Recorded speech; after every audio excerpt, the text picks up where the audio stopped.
স্বৈরাচারী শাসনামলের 15 বছরে দেশের পুলিশ বাহিনীকে দলীয় বাহিনীতে পরিণত করায় সমস্ত ব্যবস্থা ধ্বংস হয়ে গিয়েছিল। নারী এবং শিশু নিরাপত্তা পেলে আমরা বুঝতে পারবো দেশ নিরাপত্তার দিকে অনেক দূরে এগিয়ে গেছে। খুব ভালো লাগছে সবার সঙ্গে দেখা করার এই সুযোগটা পেয়ে। এই পুলিশ সপ্তাহ উপলক্ষে এই সুযোগটা হলো। আপনাদের কাছ থেকে কিছু প্রাথমিক বক্তব্য শুনলাম, শুনে বুঝতে পারলাম যে অনেকগুলো কাজ অসম্পূর্ণ রয়ে গেছে, যেটা আমাদের পক্ষ থেকে করা উচিত। এর আগে একবার বসছিলাম আমরা নিজেদের মধ্যে, আমার কাছে খুবই খারাপ লাগছিল যে কিরকম পরিস্থিতিতে আপনাদেরকে কাজ করতে হয়। আমার জানা ছিল না যে দৈনন্দিনভাবে যে কঠিন অবস্থায় আপনাদেরকে জীবনযাপন করতে হয় সেটার মাত্রা কত গভীর। তাৎক্ষণিকভাবে আমরা কিছু সিদ্ধান্ত নিয়েছিলাম, সেটা আশা করি বাস্তবায়ন হয়েছে। কদ্দূর হয়েছে সেটা আবার খোঁজ নেব।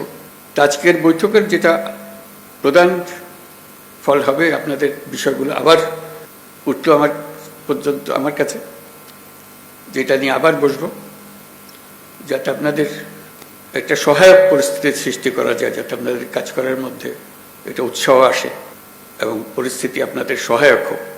আজকে ভালো লাগলো যারা প্রযুক্তির মাধ্যমে বিভিন্ন জায়গা থেকে উপস্থিত আছে। আমি দেখছিলাম কোথা থেকে এসছে, সারা বাংলাদেশ জুড়ে সব জায়গা থেকে যোগদান করেছে। তাদের সবাইকে আমি দূর থেকে সালাম দিচ্ছি।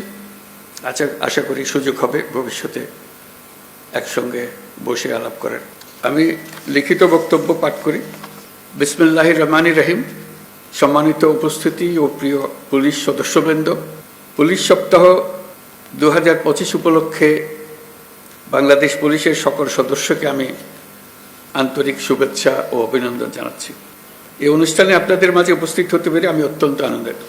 71 সালে মহান মুক্তিযুদ্ধের প্রাক্কালে 25শে মার্চ কালো রাতে রাজারবাগ পুলিশ লাইন্সে বাঙালি পুলিশ সদস্যরা সর্বপ্রথম সশস্ত্র প্রতিরোধ গড়ে তোলেন। এই ইতিহাস ভোলার নয়।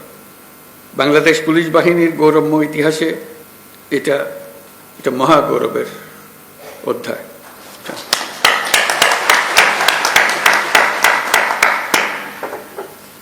আজকের দিনে এই মহান মুক্তিযুদ্ধের শহীদ পুলিশ সদস্যদের আমি গভীর শ্রদ্ধা নিবেদন করছি।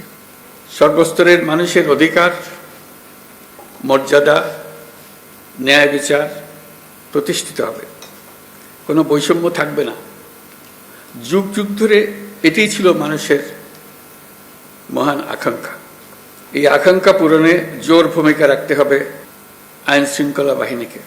স্বৈরাচারী শাসনামলের 15 বছরে দেশের পুলিশ বাহিনীকে দলীয় বাহিনীতে পরিণত করায় সমস্ত ব্যবস্থা ধ্বংস হয়ে গিয়েছিল। স্বৈরাচারের অবৈধ অন্যায় আদেশ পালন করতে গিয়ে পুলিশ বাহিনী ব্যাপকভাবে জনরোষের মুখে পড়ে।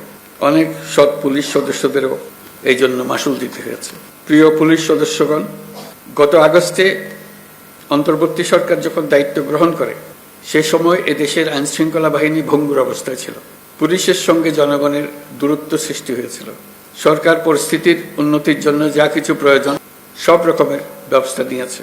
সড়ক মহাসড়কে বিশৃঙ্খলা ও জনদুর্ভোগ নিরসন, বিশেষ অভিযান পরিচালনা, অংশীজনের সাথে পুলিশের আন্তঃযোগাযোগ জোরদার করা, পুলিশ সদস্যদের মনোবল বৃদ্ধিতে প্রয়োজনীয় প্রণোদনামূলক ব্যবস্থা নেওয়া হয়েছে। আপনাদের অক্লান্ত পরিশ্রমে শান্তিপূর্ণভাবে দুর্গাপূজা, বিশ্ব ইজতেমা, ঈদ উল ফিতর, বাংলা নববর্ষ সহ বিভিন্ন উৎসব অনুষ্ঠিত হয়েছে। দেশে যতগুলো অপরাধ হচ্ছে সবগুলো ঘটনায় তাৎক্ষণিক ব্যবস্থা নিতে আপনারা সর্বোচ্চ চেষ্টা করে যাচ্ছেন। পুলিশ ও অন্যান্য বাহিনীর সম্মিলিত প্রচেষ্টায় দেশের আইন শৃঙ্খলা পরিস্থিতি এখন অনেকটা নিয়ন্ত্রণে আনা সম্ভব হয়েছে।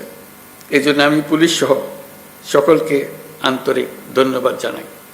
সবাই মিলে আপনার জোরে হাততালি দেন।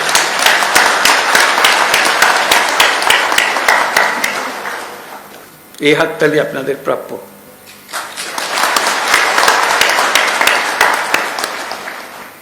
দেশের মানুষ নারীর প্রতি সহিংসতা প্রতিরোধে পুলিশ বাহিনীকে খুব শক্তিশালী ভূমিকায় দেখতে চায়।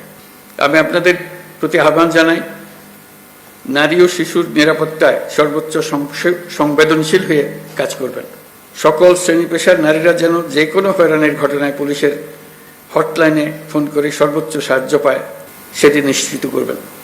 নারী এবং শিশু নিরাপত্তা পেলে আমরা বুঝতে পারবো দেশ নিরাপত্তার দিকে অনেক দূরে এগিয়ে গেছে।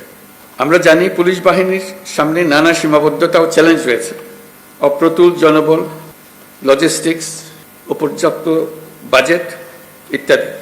কিন্তু আমাদের সবচেয়ে বড় চ্যালেঞ্জ হলো বিগত 16 বছরে পুলিশ জনগণের মধ্যে যে দূরত্ব সৃষ্টি হয়েছে সেই দূরত্ব কমিয়ে আনা, পুলিশ বাহিনীর প্রতি মানুষের আস্থা ফিরিয়ে আনা। আমি বলবো এটা কঠিন না, একবার সে আন্তরিক পরিবেশ সৃষ্টি হলে এই বন্ধন অটুট থাকবে। আমাদের সমাজ যে একটা সুশৃঙ্খল সমাজ সেটা প্রমাণিত হবে।